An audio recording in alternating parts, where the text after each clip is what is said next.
Okay, good morning to everybody and good evening to everybody else. We are live here at the Travel Massive Southeast Asia panel. We're going to be starting up in a minute officially, so we want everybody to say hi. I think you can see the comment or chat box. Everybody can chime in, say hi, tell me where you're from. We'd love to hear from you. So we got 3 panelists that we are excited to hear from tonight. But don't be shy and say hi in the chat box. Anton, where are you?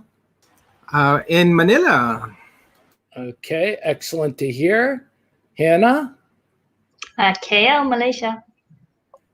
Okay, that's some good stuff. And Ian, where are you? I'm in Oaxaca, Mexico, reporting live from Bangkok, for Bangkok. Okay, excellent. We'll learn a little bit more about that.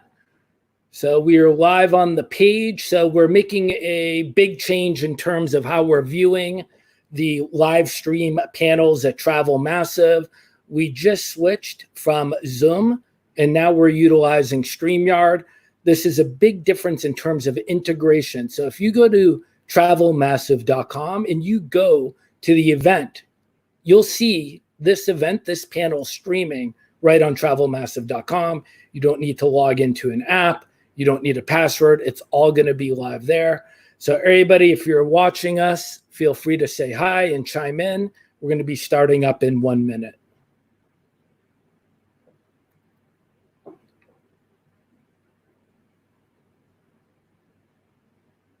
Okay.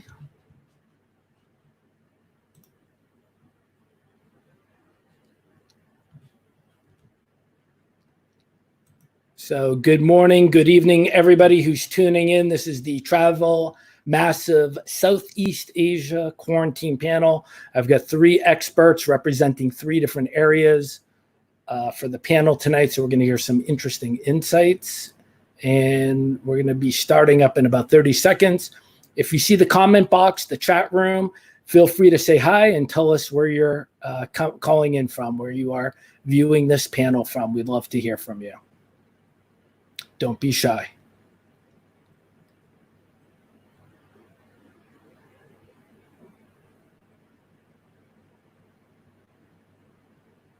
Okay, a couple more people entering into the presentation. We're glad to be welcoming you for this event today.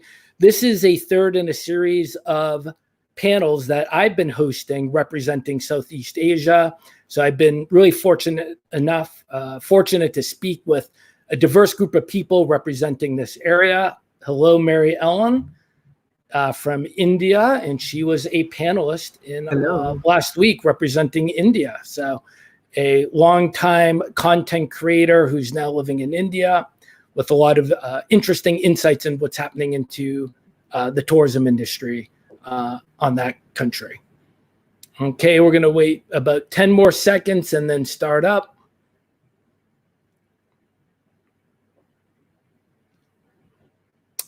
Okay.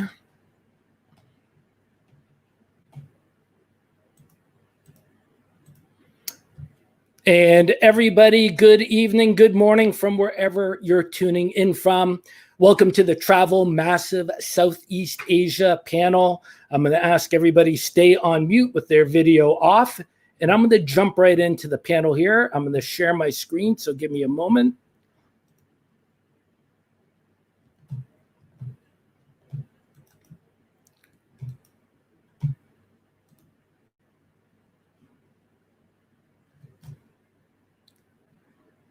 And I am excited about our 3rd panel on Southeast Asia.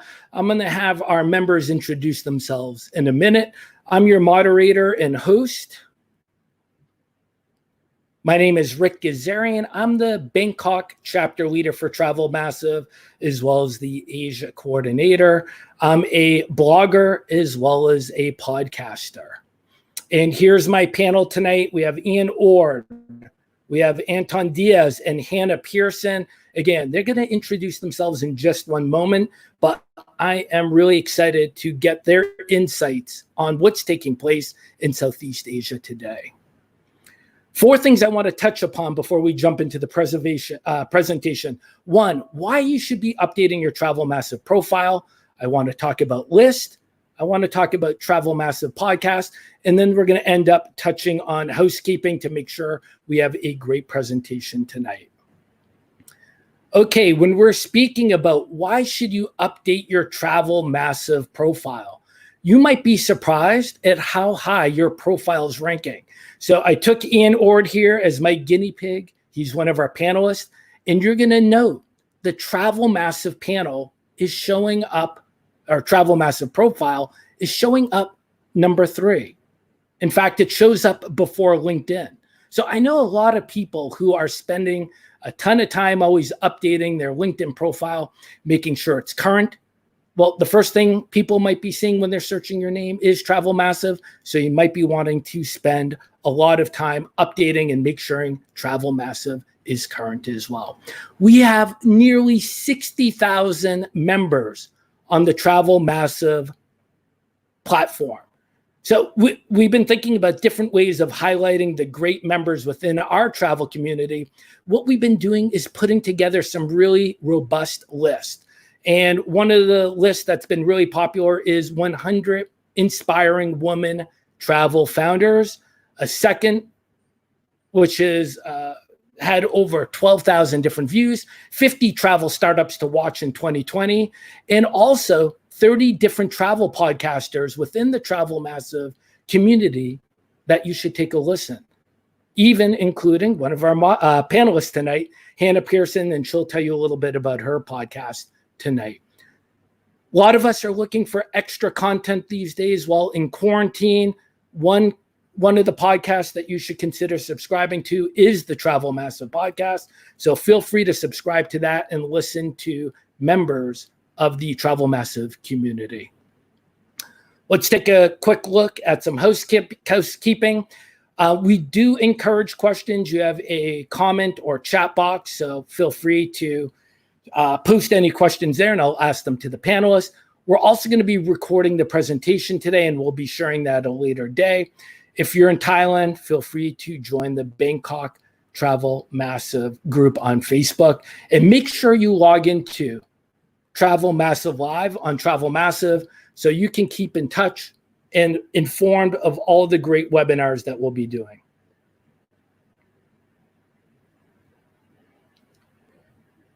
And with that, we are welcome back into the live stream and excited to speak to my panelists tonight. I'm going to start off with Ian Ord.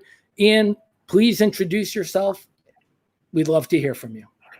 Hi, everyone. My name's Ian Ord. I'm the founder of a boutique travel company called Where Sidewalks End.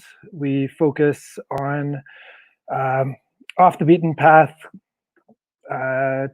tourism experiences all throughout Southeast Asia. Very often the main focus is on ancient practices and getting beneath the skin or having a deeper cultural exchange with the people that we interact with.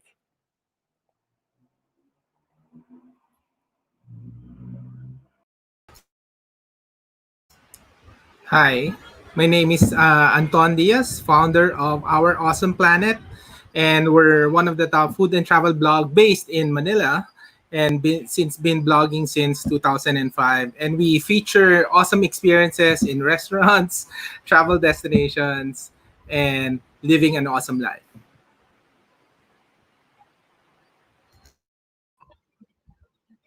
Hey everyone, I'm Hannah Pearson. I'm the founding partner of Pear Anderson, which is a research and representation consultancy for tourism based in KL, where I am. And I'm also co-host of a travel podcast called the Southeast Asia Travel Show. So you should go check that out too. And as I said, that is one of the podcasts that you should be listening to on our Travel Massive list. Hannah, since we're with you right now, give us an update. What's going on in Kuala Lumpur? What's going on in Malaysia in regards to COVID? Well, I mean, we've had some good news actually in Malaysia the past few days. So we've been under quite a strict lockdown since mid-March. I think today or yesterday was 40 days. I've kind of stopped counting now. But today they've actually lifted a lot of restrictions. So a lot of offices have gone back.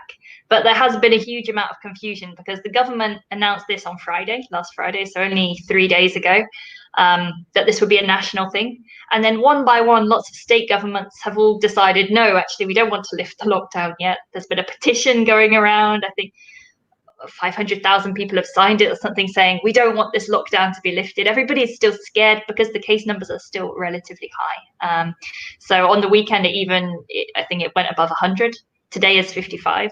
So I think people are a bit fearful, but the offices are back open. Domestic flights have resumed, obviously not their full schedules, but people like Air Asia are flying now. But international travel is still banned. Borders are still closed. Foreigners are still not allowed inside Malaysia. And the message is really, stay at home if you don't have to go out. Okay, great. Thanks for that overview. Anton, let's hear what's going on in Manila, please. In Manila, it's is still under what we call enhanced community quarantine. They call it ECQ. So it started March 15. It's until May 15. So that will be 2 months under that period. And then the government introduced what they call a general quarantine, community quarantine, which means it's more relaxed, but gatherings are still not permitted, like sports events, massage, or even mass. But Philippines or Manila has one of the highest cases on COVID in the region. So we're still cautious, and we'll still see whether they lift the May 15 ECQ here in Manila.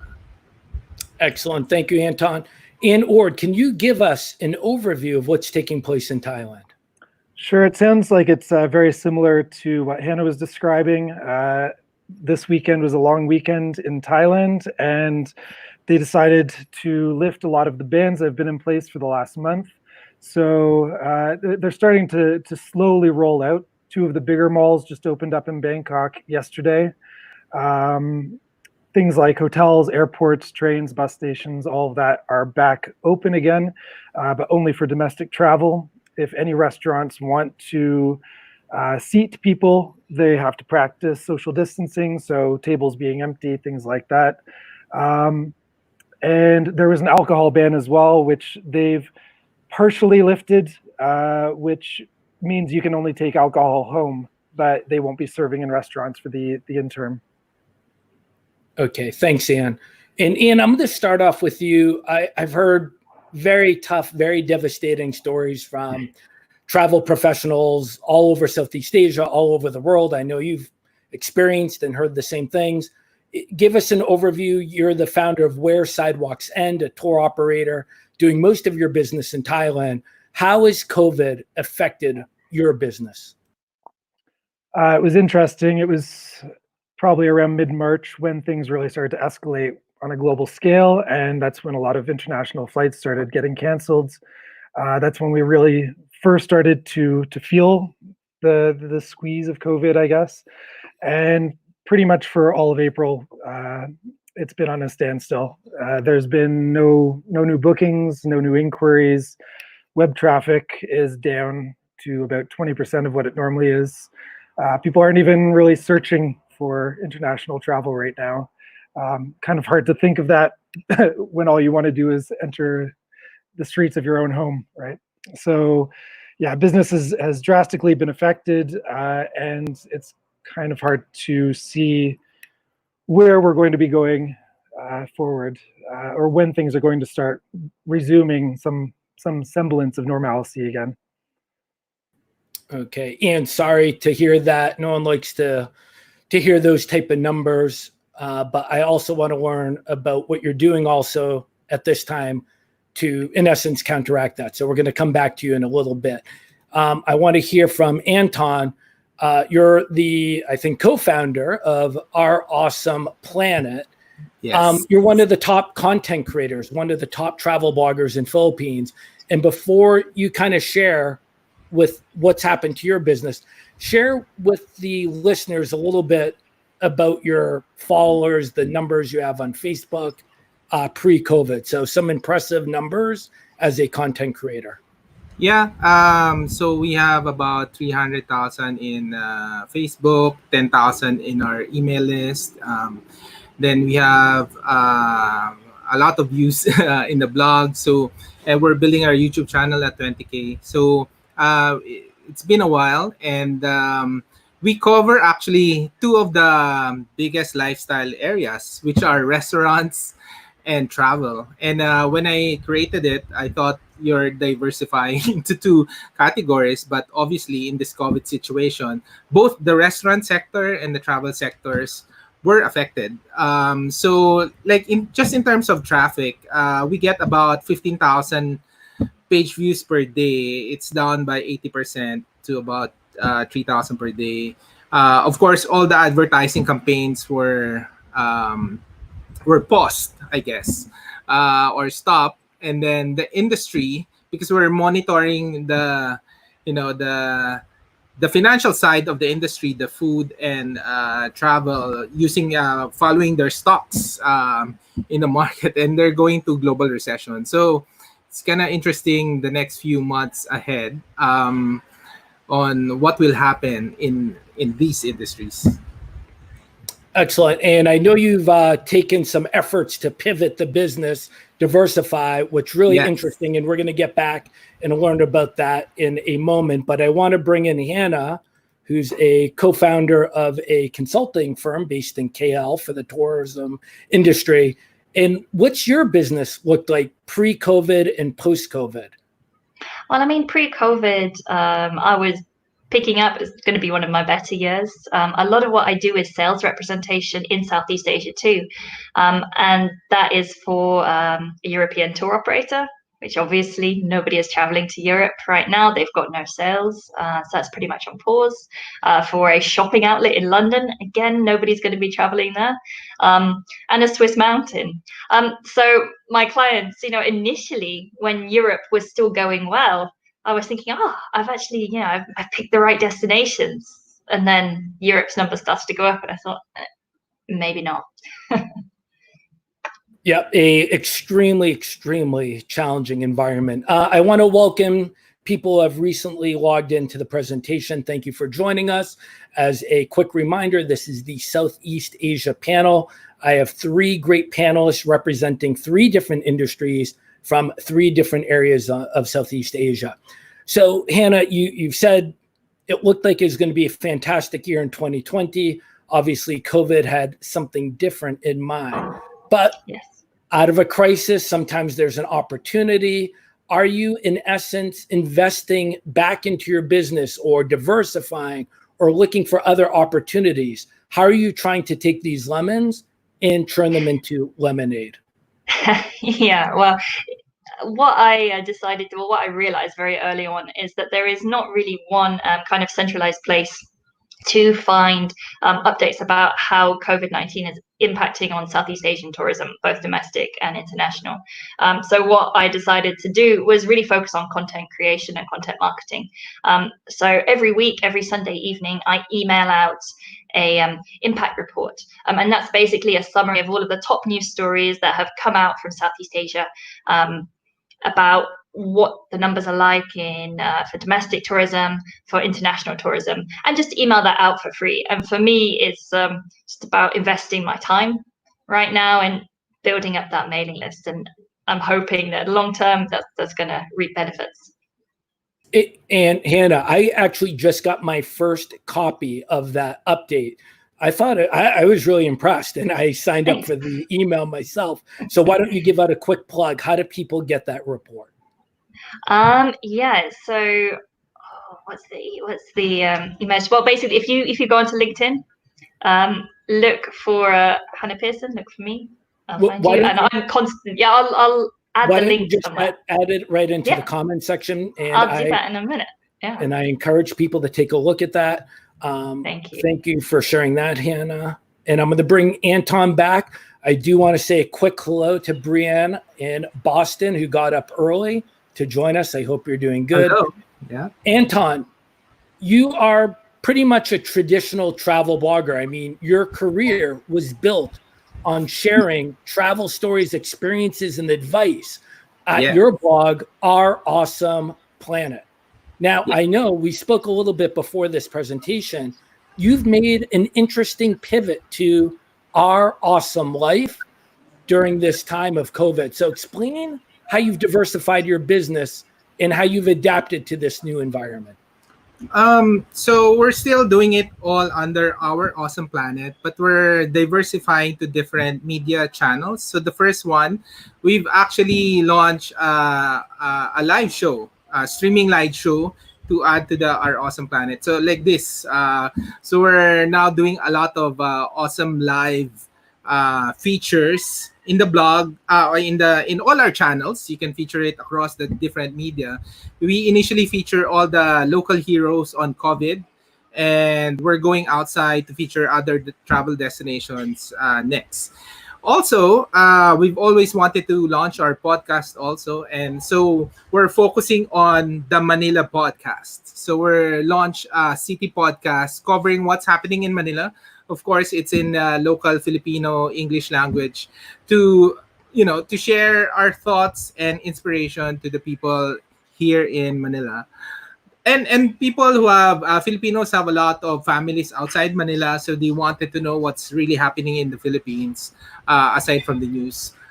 We also started to pivot on digital education and doing our online store for deliveries for the restaurants. And then one of the interesting things we did at the start of all this thing happening is we started learning about stock investing in local and in the New York stock market. So there's a lot of advancement already in investing terms. You can invest even if you're here in Manila, and knowing what the COVID resilient businesses and what are not. It's really pretty interesting. And of course, probably one of the things that we did during this entire lockdown is to focus on health, because I believe that travel will still be there. But when you travel, you have to travel healthy. So we're now nerding out on a lot of tips or content on how to boost your immune system so that when the travel industry is back up, you can really confidently travel even without vaccine in a sense. And then lastly, before we close this topic, our blog is a blog about family. We have 4 boys, and we're getting into e-gaming. So that's a whole different kind of streaming on a whole different virtual worlds using Twitch and other stuff. So okay, well, you have really broadened out your portfolio, and you took your brand. I'm hearing a hyper local podcast from Manila. Yes. I've tuned into a couple of your Facebook videos where you're interviewing your COVID heroes, which is very cool. You've touched upon financial health, and I might have to hook up with some of your sons and do some e-gaming with them. That also sounds quite interesting as well. So interesting to see how you've really diversified your portfolio beyond travel into more, in essence, holistic approach, covering many, many different spectrums. Yes. So thanks for sharing that. So now I'm going to bring back Ian Orden. Hey, Ian. And before we jump in here, a quick hello to Claude David in South Africa. Thanks for joining us. Nikki Scott representing Southeast Asia Backpacker Team. Thanks for coming aboard. And we have Jessica Cortman in Melbourne, Australia. So Ian, same thing for you. This is an extremely challenging time. You are operating in Southeast Asia. You're operating tours for mostly international arrivals. Your business has been driven down by a large percentage, meaning you have a lot of free time. After you've done some of that e-gaming that Anton was talking about, how are you using this extra time to invest back into your business? E-gaming I haven't really got into. More Pilates for me, but so one thing I think that a lot of people generally are complaining about when business is good is not having enough time to actually focus on the business. And there's always a wish list, which just seems to get longer and longer and longer as time goes on. And now we've been blessed by actually having the opportunity to work on that dream list.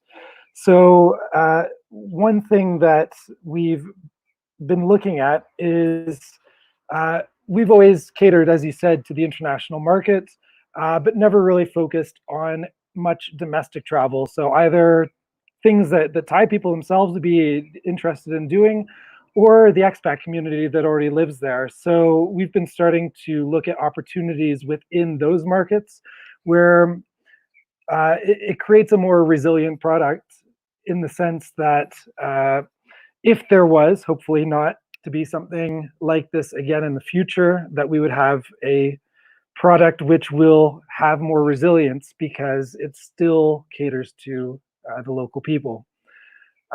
We've also been looking at other opportunities, expanding out more globally. I've got a lot of colleagues in the tourism industry, both within and outside of the travel massive community. And I know a lot of people have lost their jobs, unfortunately. So there's a lot of people who are looking for opportunities, some people who want to start their own projects. And so I've been looking at figuring out ways that we can collaborate together and start growing the WSE niche, getting into more countries, more continents, and probably creating something more like a co-op, in a way where a lot of people still have their own self-empowerment for the products that they're creating, and a lot more ownership in what they're creating. So that way we're going to have more of a community-based project or product launching out globally.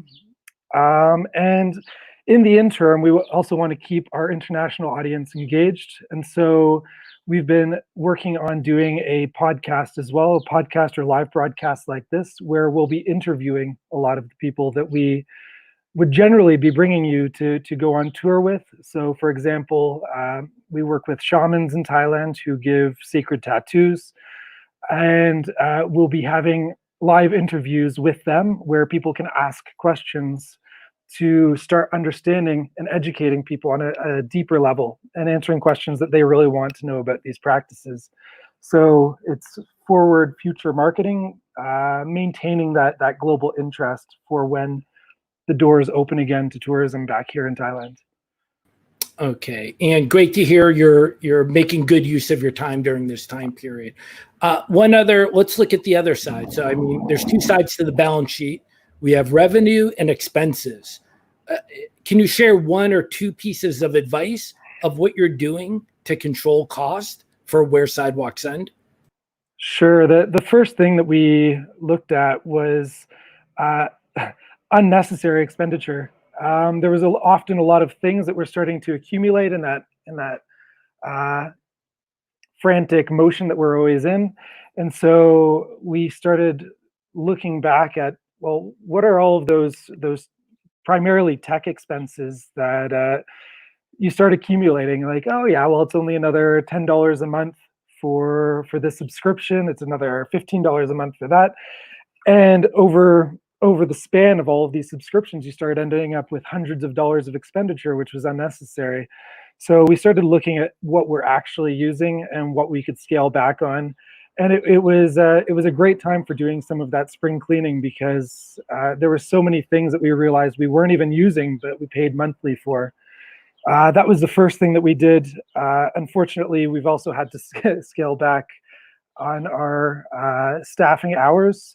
So people are working shortened hours right now, with a lot more laser focus on getting the things done that need to be put in place for when we do reopen. Okay, and thank you for sharing that. Anton, I'm going to bring you back, and I'm curious, same thing for you. Yes. You kind of shared with us how you really diversified out your brand, Our Awesome Planet. But is there anything on the cost side you've been able to control during this time? Yes.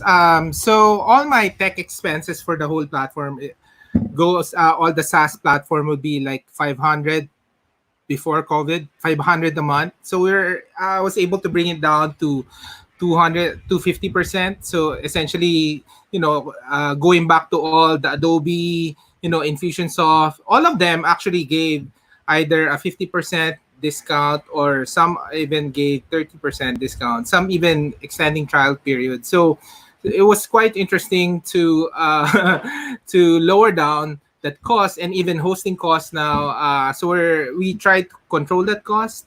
Second, I had a content team that works with me. Before we were doing monthly retainers, like monthly salaries, and now we just agreed on a per content basis until everything resumes.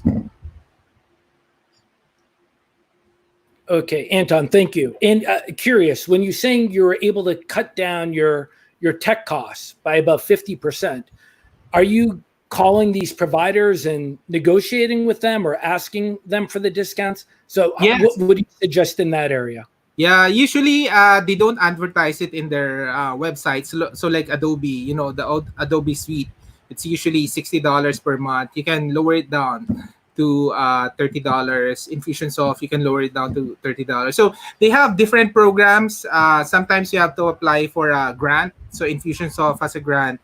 Tailwind has a grant offer also. They give out like $45 for for 3 months just for you to get over. So everybody has their own way to support without even for us to beg for it. They already have a program. So sometimes you have to ask them also if you haven't done so or reduced your expenses. Of course, some of the SaaS application we have to discontinue if it's not essential. And one of the other reason I had to do that is I wanted to reinvest some of the SaaS budget to live streaming, because like StreamYard or Zoom has its own like $20, and you have to still fund that extra channel your new cost for building those channels. Okay, great. So I think the takeaway, Anton, is be proactive, don't be shy, and ask for a discount or 3 free months. And Anton, I think a friend of yours is saying hi, Tarun Hi. Bauer. Yes, we have a lot of friends there. Jessica, Marilyn. Okay, so thank you, Anton. We will be back to you. I want to bring in Hannah. Hannah, welcome back. And again, for anybody who's just joined our live stream, thank you. This is the Southeast Asia quarantine panel, where I have 3 travel experts from 3 different industries, from 3 different areas of Southeast Asia. We do have a comment box. We'd love to hear from you. And if you have any questions, don't let me hog up the entire evening. We want to hear some of your thoughts as well. Hannah, is there a silver lining in the tragedy and travesty of COVID? Meaning, you're dealing with multiple countries across Southeast Asia, with brands, with tourism boards, destinations. Yeah. Are we going to see a movement to sustainable travel, to slow travel? Is something good going to come from this? You know what? I'm actually I've realized I'm becoming a little bit more skeptical now about sustainable travel actually continuing. I know a lot of people are getting excited and saying this is the moment, sustainable travel, everybody's going to do it. But I just have a horrible feeling nowadays that once tourism starts to slowly open back up, people are going to be so focused on the cost and restarting the tourism economy at any price that they're just going to want to kickstart that. And I'm really worried that perhaps sustainable travel will just be forgotten. Yeah, it was a nice idea a few months ago, but we need to focus on now. We'll focus on sustainable travel later. I mean, I think in terms of silver linings, and that wasn't a silver lining at all, but a silver lining could potentially be more diversification actually of source markets. So right at the beginning of this COVID crisis, of course, a lot of countries, especially in Southeast Asia and Europe as well, and across the world, were really impacted because it affected the Chinese outbound market. And because the Chinese outbound market weren't traveling, suddenly a lot of markets crashed. And what I am hoping will happen after this is that destinations will start re-looking at those source markets and trying to balance them a little bit more. So instead of putting all of their eggs in one basket, they diversify. And I really hope, being based in Southeast Asia, I'm a really firm believer that Southeast Asian outbound market is actually a really good market to target. It's going to be a really big market soon. And I am hoping that tourism boards globally will kind of wake up to that potential. Okay, Hannah, thanks for that. And we do have our first question, and it's for Hannah. So I thought I would keep you on the video screen right now. So the question basically is, when we eventually come out of this, whether it's in 3 months, 6 months, or 12 months, or even longer, how do these nations in Southeast Asia brand themselves? What is the messaging that they're going to share to hopefully the inbound passengers coming back to this really popular area for travel? Yeah, I mean, I think the first message has got to be on in terms of safety. And whenever you look at travelers, I think that's normally their first concern when they're, looking at destination drivers. And is this place safe for me to travel? So no matter what tourism brands and destinations are going to have to push, it is safe to travel here. Here are all of the measures that we take in place, that we've put in place. But I think that secondary messaging could also be focusing on what people are missing in lockdown. So, we're missing that, also that human touch and being able to see things and go smell things and go taste local cuisine.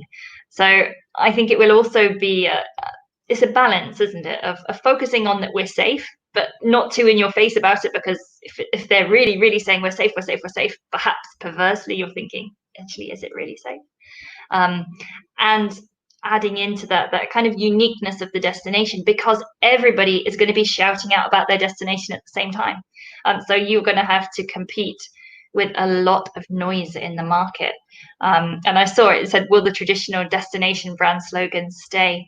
I think they're going to have to do some hard thinking about that, about whether it is really catchy enough, whether it is really going to distinguish them from the crowds. And sort of a follow-up to that, how subtle or sensitive do these destinations need to be? So in other words, amazing Thailand, come here for the beaches, blah, blah, blah. Or does the message now need to change completely 180? And Thailand's whole message to incoming tourists is we have a safety regimen that is world-class, and that's what these destinations and brands need to do a pivot and then focus on. I think it's still worth that they are focusing on their uniqueness, because again, everybody is going to be shouting out saying we're all safe. But I think that they are going to really have to beef up that kind of secondary messaging about safety across their websites, across their social media, so that there's like this underlying theme of, yes, we are a safe place, putting out good PR stories about how the government, how the destinations are handling things. You've got all of these schemes, haven't you? So Singapore have got their SG Clean, about hotels and attractions and shopping malls have reach a certain certification for health.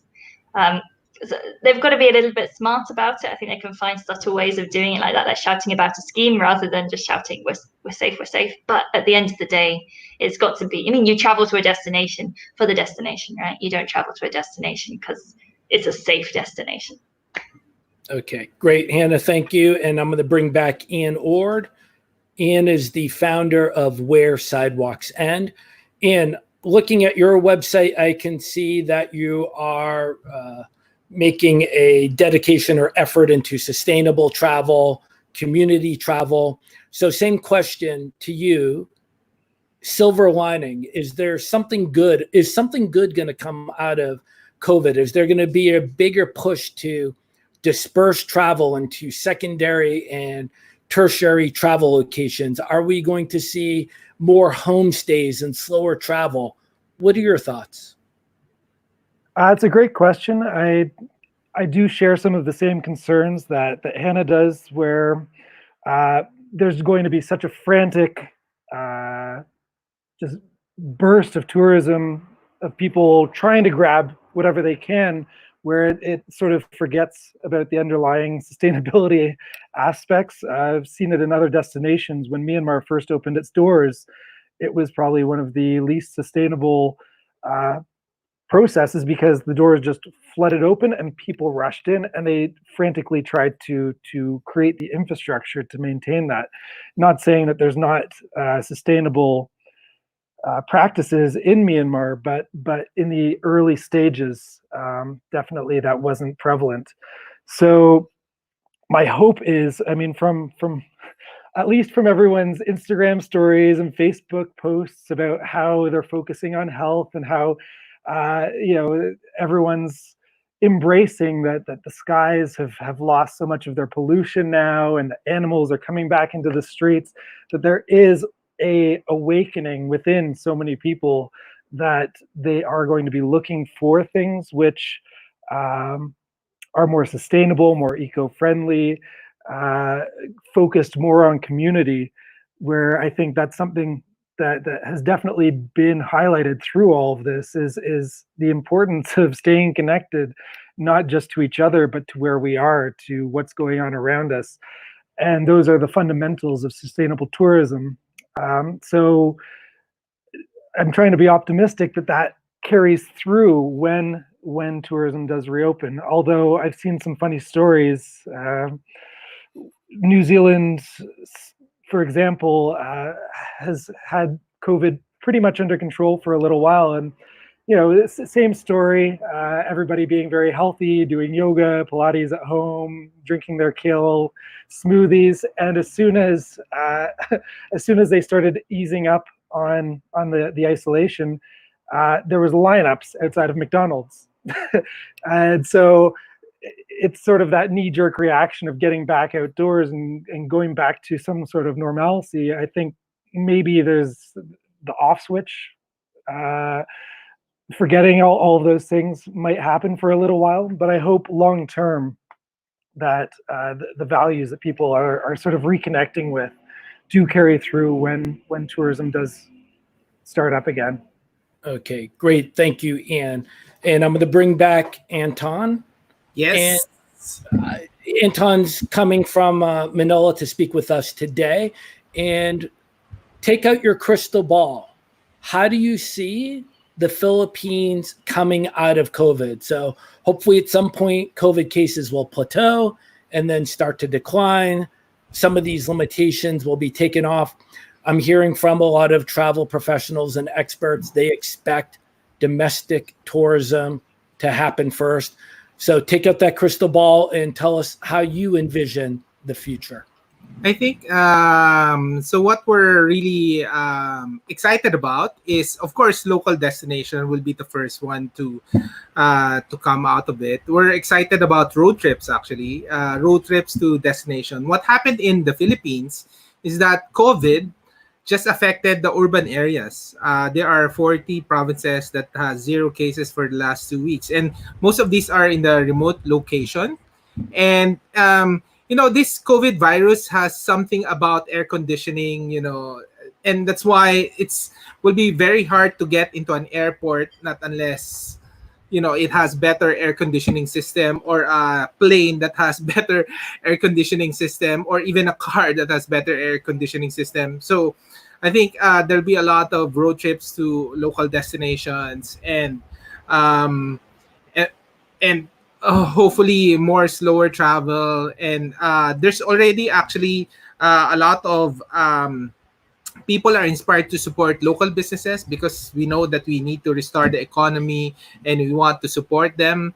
People are more health conscious, so a lot of the plant-based food and ecosystem, the farmers are getting supported. So we're really excited about road trips to local destination in the Philippines, and maybe in all the other destinations. Definitely the local travel will pick up. Second, I think aside from local destinations, I'm actually excited about virtual experiences direct from destination. And this is something that, for the long time we were complaining about destinations not going digital, not investing too much money on digital. Now is the time for you to be able to market. You have to invest more money on digital for sure. Second, I like this direct to destination innovation. So for example, if I wanted to learn how to cook gyoza, I can go to Japan and learn how to do it. Or if you want to do Mexican tacos, you can go to Oaxaca, somebody teaching it directly. I don't need to fly to that destination to be able to experience here. Of course, it's still different from the face-to-face, interaction, but that will take a while. But at least, you're now able to experience the destination from the comfort of your home, and and you know and by the time that you travel to that destination, that's it. And Anton, if I remember correctly, roughly 80% of your readers, followers are Filipinos. And you just mentioned you're expecting domestic tourism first, and you said the word road trip. So knowing that or believing that, does that mean you're changing the content on Our Awesome Planet and you're coming up with more content encouraging, when things get better, that Filipinos take to the road and visit and explore their own country? Yeah, well, our Awesome Planet started featuring domestic first, the beaches here, because we believe that the Philippines has the best beaches, the best destination. So that was actually our core content. And then we expanded when Filipinos started having more money, going to other destinations, to Europe and stuff. So I wouldn't say I'm pivoting it. It's like I'm just redirecting all efforts again to promote the places and destinations that are ready to go back up. So like Boracay now, if you go to Boracay, there's nothing in Boracay now. And all the places are pristine, Siargao are pristine. And it will be hard to get to those places at this point. So I don't think... I'm more, I think, optimistic in a sense on sustainable travel, just because of this COVID situation. Until I guess such time that we can get a vaccine in place, then that will be the day. Okay. Well, I know we're all hoping the sooner the better. We're all cooped up and we all have travel in our DNA. Thank you, Anton. I'm going to bring back Hannah. And this is a question from our viewership. It's Jayon. Sorry for butchering your name. And the question is, any observations on the potential impact for wellness? So things like spiritual, yoga, tourism. Can this be some sort of catalyst for Southeast Asia and help jumpstart tourism? Again, sort of a silver lining and a pivot to this type of sustainable type wellness tourism? Yeah, I mean, and it's definitely could be an avenue. I mean, I don't think it would be the major driver behind Southeast Asia tourism kind of recovery, but definitely that could be an angle that Southeast Asian tourism boards can take when they're trying to target the long haul markets. And I know that people like Thailand have come out more recently and said they're targeting a more longer haul, more upmarket travelers. And this kind of thing, I guess, could suit that kind of market. If you've got hotels who are offering bespoke yoga wellness packages, giving you all of the wellness food, assuring you that this is COVID-19 free, then why not? I think that could be quite a good marketing strategy. Okay, thanks, Hannah. And Ian, we're going to go to the audience, and I'm going to bring you in. And we have a question from Tibor Barani in Sweden. And I mean, this is a pretty black and white question. Money and profit versus sustainable travel. Who wins? So this is a long horse race. Who's going to come out on top? Is it at the end of the day, is it all about profits? Or at the end of the day, is it about sustainable travel? That's an interesting question. Ironically, very often sustainable travel actually is a little more expensive than traditional or irresponsible or unsustainable travel, usually because people are being paid more fairly, fair wages, things like that. And the more expenses that there usually are when creating product, the more cushion you can have in your profit margins. So sustainable tourism actually has more incentive for tour operators because it can still be quite profitable. However, if you're just looking for the cheapest opportunities to get quantity versus the quality of travelers, then there's an inherent risk, of course. being irresponsible, not paying people fairly, just in the name of getting a buck. So is it a versus situation? I'm not really sure. As Hannah just mentioned, it's like the high-end market could be focusing on yoga as a marketing tool, that health and wellness and cleanness of their products. I don't think it's as black and white. It really depends on the value or the ethos of the company that's trying to promote their products. Okay, thanks, Ann. Thanks for your perspective on that. Thank you, Tibor, for the question. Hannah, I'm bringing you back in, and I'm also giving you another promotion for your once a week Southeast Asia report. So as I mentioned at the beginning of this conversation, I just got my first copy, and some of the numbers in there they're tough to look at. And one of my favorite places in Southeast Asia as a tourist, which I've been to several times, is Angkor Wat. And not that I'm necessarily surprised with this number, but to see it in black and white is pretty devastating. So Angkor Wat, the percentage drop in visitors is down 99.5%. And I was looking it up.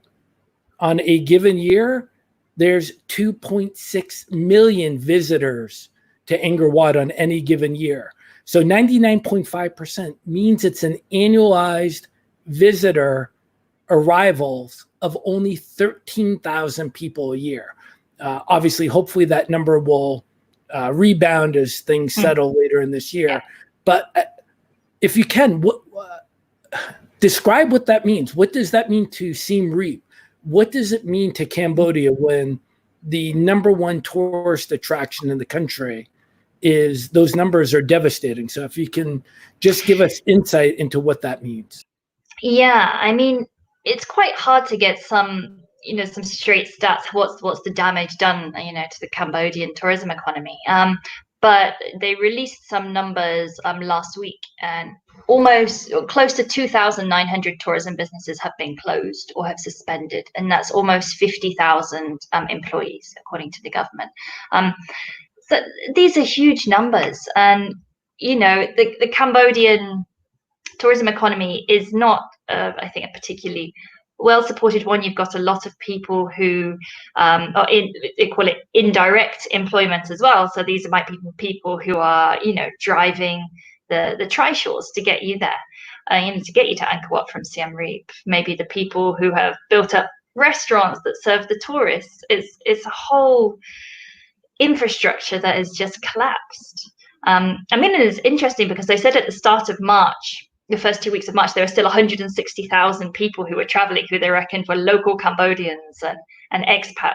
And to be honest, I still wonder who this 0.5% of people who were traveling to Angkor Wat even are, because really right now tourism is just decimated.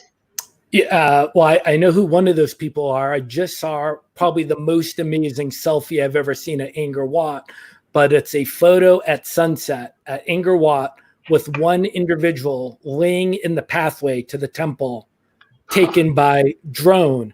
He's the only person in the photo. So fantastically beautiful, but it's just so sad to see that. Tibor, where did that question go? Tibor, thanks Ian Ord for a really honest answer in regard to profits versus sustainability. So thank you for that feedback. And I'm going to go to Anton here.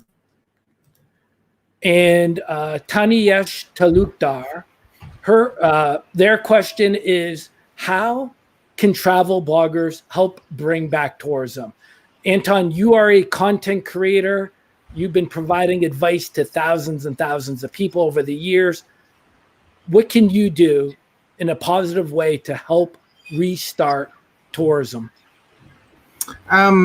We actually started as early as now talking to some of these destinations, or our live chat today was Nurture Wellness Spa, one of the leaders in spa services here in the Philippines, and we started to reintroduce them to the market and what they are doing to keep everything safe. And we really believe that the domestic travel will really kick in once people are allowed to move. So and that's why live streaming, live chats are very very important, because I would see, and we would actually teach some of the destinations or companies, they would still do a press release on a paper.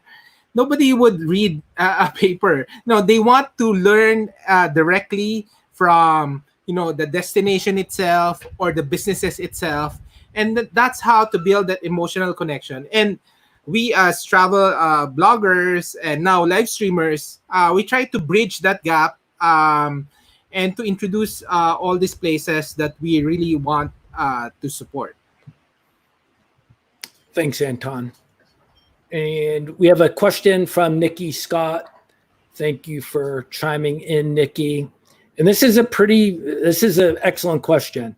And this sort of can be tied back into that whole silver lining concept.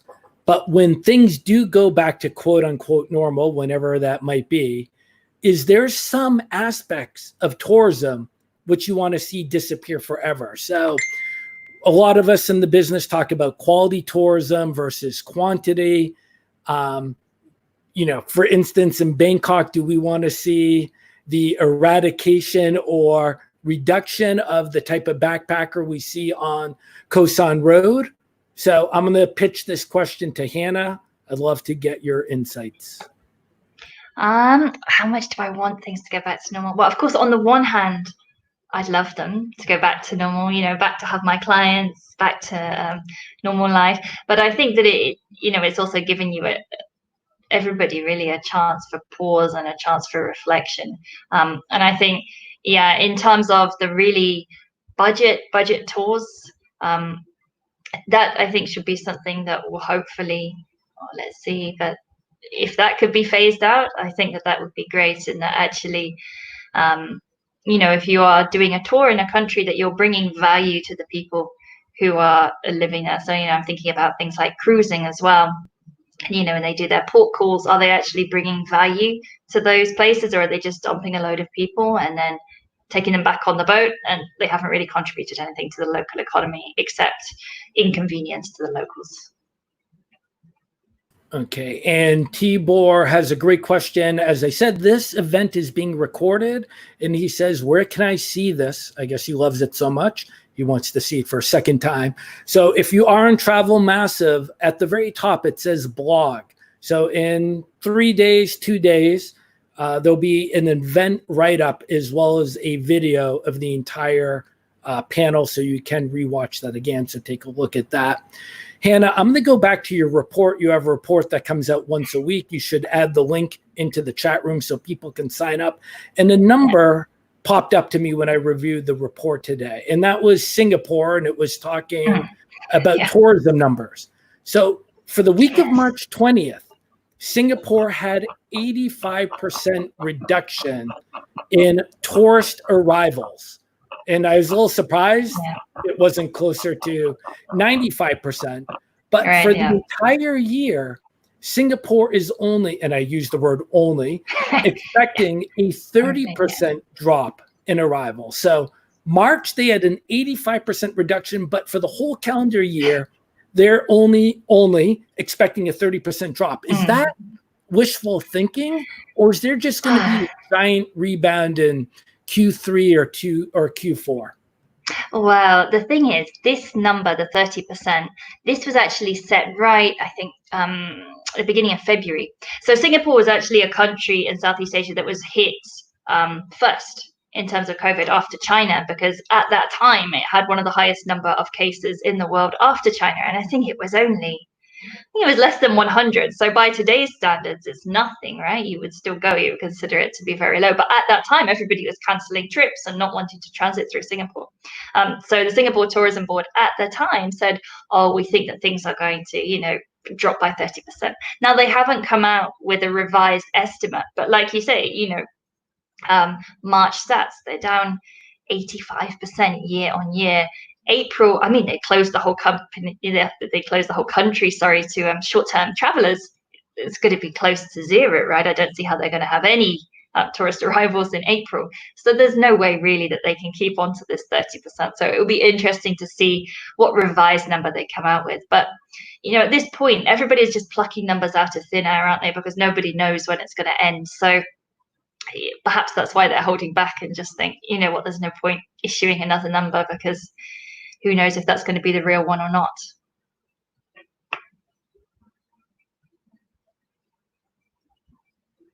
Okay, thank you. And we're going to be winding down our panel. I want to thank everybody for their time. I'm going to put you guys under the gun. I want you to take out your crystal ball, and this is the lightning round. So I'm looking for your prediction, analysis, gut feel. When are things going to get close to being normal? Is it going to be 3 months, 9 months, 18 months, 36 months?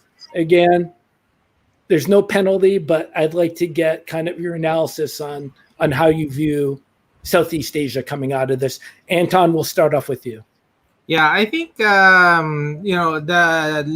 local travel will obviously go back immediately because a lot of people would want to travel, but locally, and there'll be a lot of support. International travel would probably happen in 2021. And yeah, I have to agree. Domestic travel is going to be the first thing to bounce back. I know flights already opened up for this long weekend in Thailand, and a lot of people took that opportunity to go visit family. I'm hoping that there is some kind of rebound by high season coming back in this October, November beginning, but I anticipate we won't see anywhere near the numbers of how 2019's high season had kicked off, at least until 2021, if not 2022. Okay, and I misspoke. I said this was the lightning round, but we had one more question from the audience. I don't want to leave them hanging. And we have a question from Influential Traveler of the World. So, Ian, this one is for you. And earlier in our panel, you said you were looking into a potential pivot because most of your customers, if not all, were international arrivals.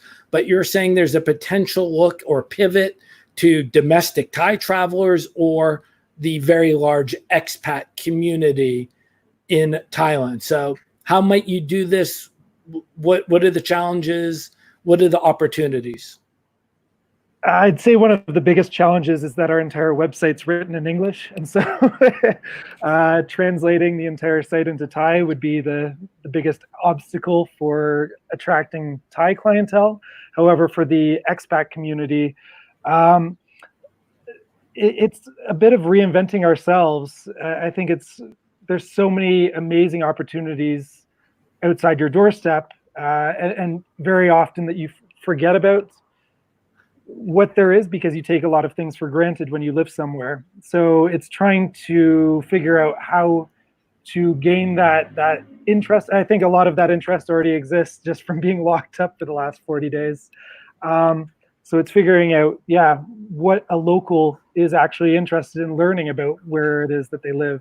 And so there's a lot of, innovation that has to take place. That's the biggest challenge, is looking at it through new eyes again, which is something that I think we've all had the opportunity to do. Okay, great. Thanks, Ian. And Hannah, you will get the last question of the panel. Crystal ball, take it out, shine it off. What are your thoughts? Is this a 3 months, 6 months, 2 years, 3 years? Yeah, I mean, I think it really depends on what destinations we're talking to. International travel, like anybody can travel anywhere. Yeah, I don't think that's going to happen until next year.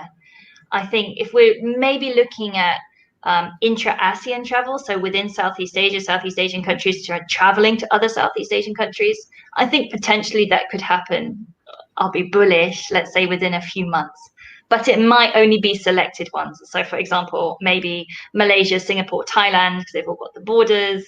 If they all feel each other have got it under control, perhaps they'll open it to essential travel and then gradually loosen that to leisure travel. But I can't see them opening borders to a country like Myanmar or Cambodia or Laos, for example. So I think even within Southeast Asia, countries are going to be picky. And on that note, a giant thank you to my panel, Anton Diaz, Ann Ord, Hannah Pearson. I really appreciate your time. I appreciate your insights. Thank you very much. I want to thank everybody for tuning in. And a final reminder, in a couple of days, when you look at travelmassive.com and you look at the blog section, you will see a recap of this event with the video, which you can replay. So until next time, thank you all. Be safe and look forward to seeing you guys on our next live stream event. Thank you.